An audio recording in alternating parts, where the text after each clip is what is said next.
At 5:45 p.m., I was standing on the platform of the secluded Oakhaven station. The sun was dipping below the ridge, casting long, jagged shadows across the tracks. The air was turning sharp with the coming frost. The train pulled in. Steam hissed, masking the sound of my own heart. I watched the passengers disembark. I saw Julian and Monica laughing, clinking glasses of champagne with their friends as they stepped onto the concrete. They looked exhilarated, flushed with the thrill of some private joke. But Caleb wasn't with them. I hurried toward them, my chest tightening. "Julian, where's Caleb? Is he still on the train?" Julian looked at me, a slow, mocking smirk spreading across his face. He checked his gold Rolex. "Oh, calm down, Elias. It was a test. A survival prank, we called it." Monica giggled, tapping away at her phone. "We left him at the summit station, Elias. We told him we were just going to get some snacks, but we hopped the departing train instead. It's only 20 miles back. We wanted to see if he'd have the thorn grit to find a ranger or call us. It's character building." The world tilted. The summit station was a remote, unmanned platform at 4,000 feet. It was surrounded by dense forest, known for its sudden temperature drops and roaming predators, and it was nearly dark. You left a 7-year-old boy alone on a mountain? My voice didn't sound like mine. It was a ghost's rasp. "He's got a cell phone, doesn't he?" Julian scoffed, waving a hand dismissively. "Besides, we were going to call the station master in an hour. We just wanted to let him sweat a little. He's too soft, Elias. He needs to grow up." I didn't wait to hear the rest. I lunged for Julian, but his hired security blocked me. I didn't care about the fight. I cared about the clock. I sprinted to my car, my mind a fractured map of mountain roads. The drive took 40 minutes. 40 minutes of imagining my son's small face streaked with tears, his voice calling for a father who wasn't there. When I reached the summit, the moon was the only light. The platform was empty. I found his backpack first. It was lying near the edge of the woods, torn. Then I found his phone, cracked, the battery dead. I searched for 6 hours with the local search and rescue. We found him at Tulo Am, huddled under a rock outcropping, shivering so violently his teeth were clicking. He was in the early stages of hypothermia. When he saw me, he didn't cry. He just stared with eyes that looked like they'd seen the end of the world. He didn't speak for 3 days. Julian and Monica? They didn't even apologize. They sent a fruit basket and a legal waiver, asking me to sign a document stating that the incident was a mutual misunderstanding. Julian even had the audacity to call me. "Don't be dramatic, Elias. He's fine. If anything, he's famous now." Monica's video of the prank got 500,000 views before we took it down. That was the moment the father in me stepped back, and the architect of ruin stepped forward. You see, Julian thought he was powerful because he had money. He thought he was untouchable because he knew the right people. But Julian didn't understand how a system works. He didn't understand that if you pull the right thread, the entire tapestry unravels. I spent the next year in a quiet, focused rage. I quit my job. I sold my house. I moved Caleb to a secure location with my sister, and I disappeared into the digital and financial underbelly of Julian's world. I didn't want him in jail. Jail is a place where men like Julian find religion and early parole. I wanted him in the dirt. I wanted him to feel the cold. I wanted him to look at his life and see nothing but the empty platform he had left my son on. I began by auditing his unbreakable hedge fund, Apex Zenith. Julian was a man of shortcuts. He liked high-yield, low-transparency offshore accounts. He used a series of shell companies in the Cook Islands to mask his clients' losses. To the world, he was a genius. To me, he was a house of cards waiting for a breeze. I spent 18 hours a day for 6 months mapping his network. I found the glitch, a recurring discrepancy in his ledger that pointed to a massive, unauthorized Ponzi-style reshuffling of funds to cover a failed real estate venture in Dubai. But I didn't call the SEC. Not yet. I needed to be the one to pull the trigger. I needed to see the look in his eyes when the champagne turned to vinegar. Breaks character, leaning in closer to the microphone. His voice drops an octave, becoming intimate and heavy with warning. Now, stay with me here. You might be thinking that a man losing his money is a small price to pay for a child's trauma. And you're right. But I wasn't just going for his bank account. I was going for his soul. I was about to lead Julian into a trap so deep he'd forget what the sun looked like. What I did next, it wasn't just revenge. It was a surgical strike on everything he believed made him a man. The next phase of my plan didn't involve spreadsheets. It involved a ghost from his past and a secret he thought he'd buried 10 years ago. Don't go anywhere. What happened next changed the very definition of justice. The first thing you have to understand about men like Julian is that they don't value money for what it buys. They value it for the immunity it provides. To Julian, a bank account with 8 zeros was a shield that repelled consequences. He believed he lived in a different stratosphere, governed by different laws. To bring him down, I had to puncture that atmosphere and let the cold vacuum of reality rush in. I spent the next several months living in a nondescript apartment in Jersey City, surrounded by monitors and empty coffee cups. I had become a digital ghost. I adopted the pseudonym Lazarus and began reaching out to Julian's disgruntled ex-employees. There were many. Julian treated people like Kleenex, useful for a moment, then crumpled and tossed aside. I found my in through a woman named Alina. She had been Julian's lead compliance officer until she was fired for asking too many questions about a series of wire transfers to a firm called Silver Lake Holdings. Elena was broken, blacklisted from the industry, and terrified. "He'll kill me, Elias," she whispered when we met in a crowded park. "He won't even see you coming," I promised her. "I don't want you to testify. I just want the encryption key for the gray ledger." The gray ledger was the Holy Grail. It was the private server where Julian kept the real books, the ones that showed where the money actually went when his investments failed. It took me 3 weeks to convince Elena, but when I showed her the medical reports of Caleb's night on the mountain, the photos of his blue-tinged fingernails, and the hollow look in his eyes, she handed me a thumb drive and walked away without a word. With the key in hand, I didn't just have evidence, I had the steering wheel to his entire empire. I began the bleed. It wasn't a sudden crash. A crash is loud. A crash invites investigation. I wanted a slow, agonizing erosion. I started by subtly altering the algorithms of his high-frequency trading bots. Just a fraction of a percent here, a delayed execution there. To the naked eye, it looked like a string of bad luck. To Julian, it was the beginning of a panic. I watched him through the hacked security cameras in his penthouse office. He stopped wearing the $3,000 suits. He started sweating.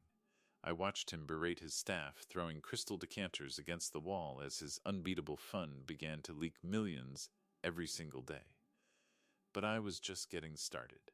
I knew Julian's biggest secret, the one he'd buried a decade ago to climb the corporate ladder. Long before he was a titan of industry, Julian had been involved in a hit and run in a small town in upstate New York. He'd used his family's then modest influence to bury the police report and pay off a witness. The victim had been a young father, left paralyzed. I found that victim. His name was Marcus. He was living in a state-run facility, forgotten by everyone except the man who had broken him. I didn't give Marcus money. I gave him a top-tier legal team. funded anonymously through a series of offshore accounts I'd borrowed from Julian's own firm. By the time the civil suit hit the headlines, Julian was already reeling from the financial bad luck I'd engineered. The news broke. Hedge fund mogul linked to decade-old hit and run. The socialites who had laughed at the prank on my son suddenly couldn't be reached for comment. Monica's social media feed, once full of champagne and mountain views, became a battlefield of vitriol and canceled hashtags. I watched the screen as Julian sat at his desk, head in his hands. He looked small. He looked fragile. But he still had his pride. He still thought he could buy his way out. He called an emergency board meeting to dump his remaining personal shares and flee to a non-extradition country. He had a private jet fueled and waiting at Teterboro. He thought he was escaping the fire. He didn't realize I was the one holding the matches. The night before the board meeting, I sent him a single text message from an untraceable burner. It was a photo of the Oakhaven station platform at night. Empty. Cold. The caption read, "The train is leaving. Julian. Are you sure you're on it?" The next morning, Julian walked into his boardroom, expecting to execute his exit strategy. Instead, he found the room filled not with his loyal directors, but with federal agents and the very creditors he had been skimming from for years. I had timed the release of the Gray Ledger to the SEC, the FBI, and the Internal Revenue Service to hit their inboxes at exactly 9 a.m. Simultaneously, I executed a final command on his trading floor, a total liquidation of his personal assets to cover the losses of the small-time investors he'd cheated. In 1 hour, Julian went from a billionaire to a man who couldn't afford a subway fare. But the Gray Oak justice wasn't finished. I didn't want him just broke. I wanted him to understand the weight of the silence he had forced upon my son. I arranged for his arrest to be delayed just long enough for one final meeting. I had his car break down on a stretch of road that led toward the mountains. When he stepped out of the idling limo, frantic and clutching a briefcase of useless papers, he saw me standing by the side of the road. The transition from the boardroom to the dirt was jarring for him. He looked at me, his eyes wide with a mixture of recognition and pure, unadulterated terror. "Elias?" He stammered, his voice cracking. What have you done? My accounts, they're gone. Everything is gone." "No, Julian," I said, stepping into the light of his headlights. "Everything is exactly where it belongs. The money you stole went back to the people you cheated. The secret you buried is now front-page news. And the son you abandoned? He's safe. Which is more than I can say for you." He collapsed onto the asphalt, the same way Caleb had collapsed in that cold forest. He started to sob, not out of remorse, but out of the sheer shock of losing his armor. "Please," he gasped, "I'll do anything. I'll give you the names of the others. I have a hidden stash. $1 million in cash in a locker. It's yours.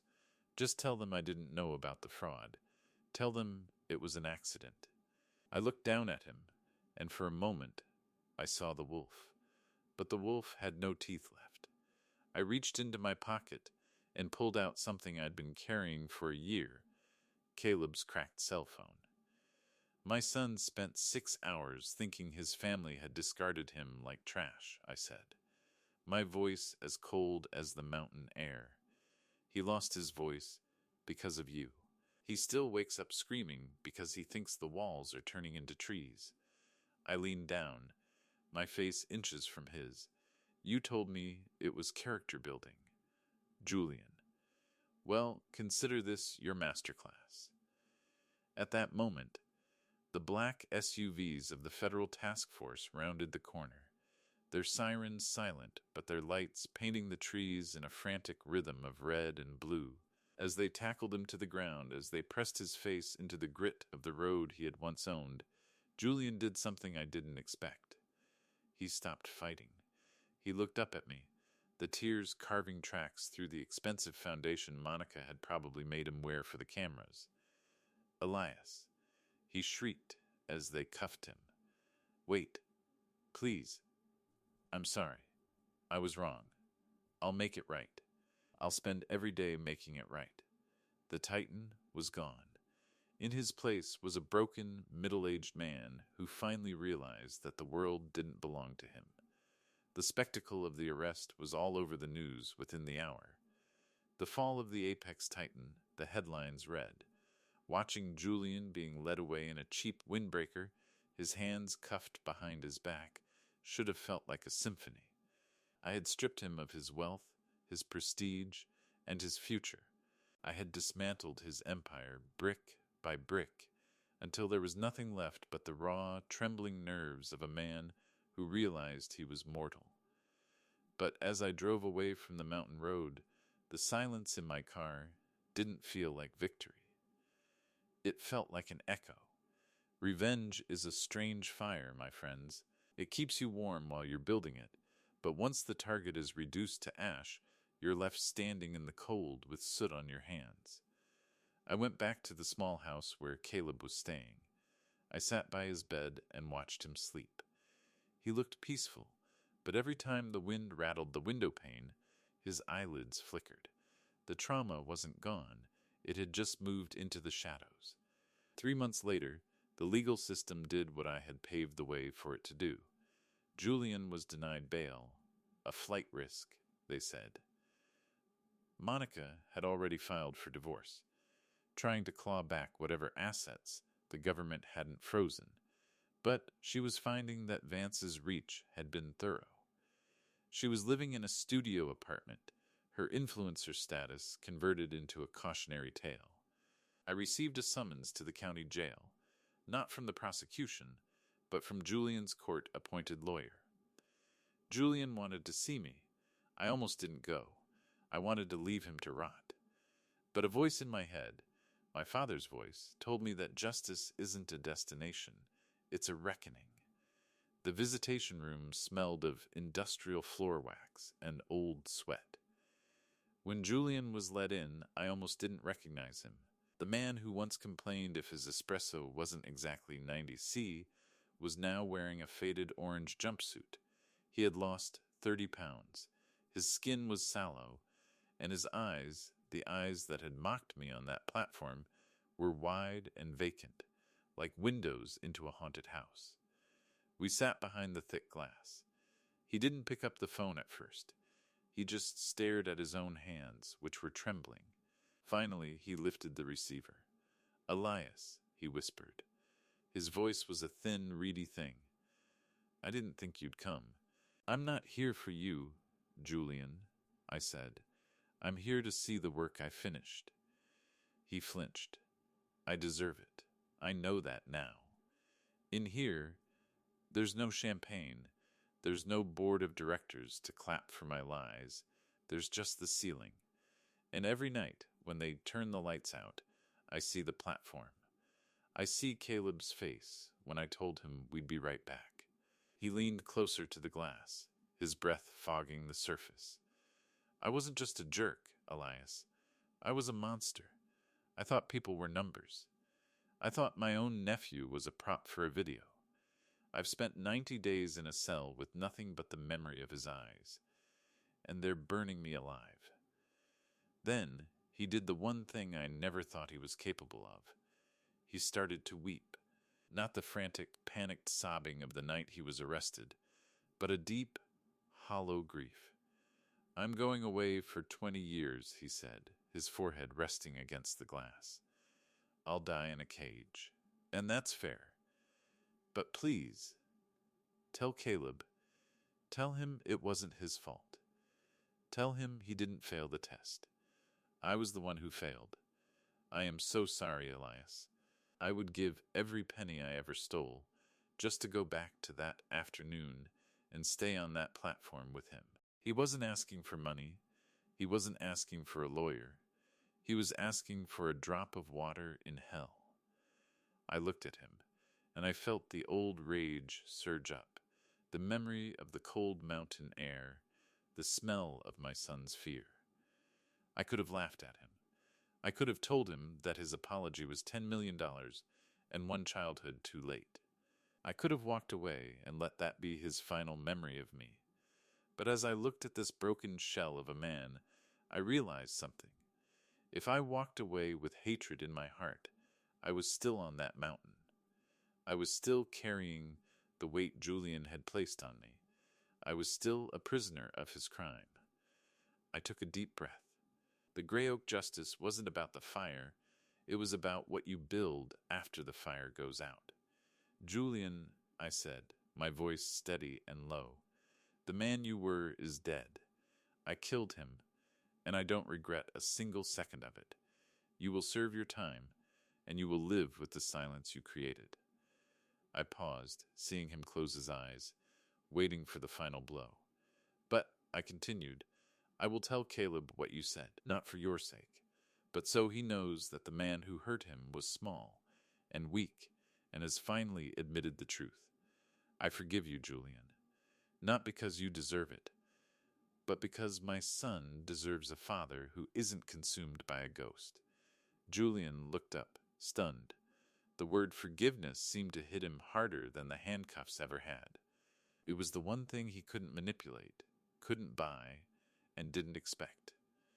It was the ultimate act of power, the power to let go. I hung up the phone and walked out of that prison. I drove home to a new home, a small place by a lake. Caleb was outside, throwing stones into the water. He heard the car and turned, a small, genuine smile touching his face. He didn't run away. He didn't flinch at the sound of the engine. "Hey, Dad," he said as I walked up to him. "Did you finish your business?" I looked at the horizon, where the sun was setting, not with the jagged shadows of the mountains, but with a soft, golden light that touched everything it reached. "Yeah, Caleb," I said, putting an arm around his shoulders. "The business is done. The debt is settled. Sometimes justice is a hammer that breaks a man's world. But the real victory isn't in the breaking. It's in the moment you realize you're strong enough to stop swinging." My name is Elias Thorne, and this has been Gray Oak Justice. Remember, the fire might start with someone else, but you're the one who decides when it finally stops burning. Stay safe out there, and hold your loved ones a little tighter tonight.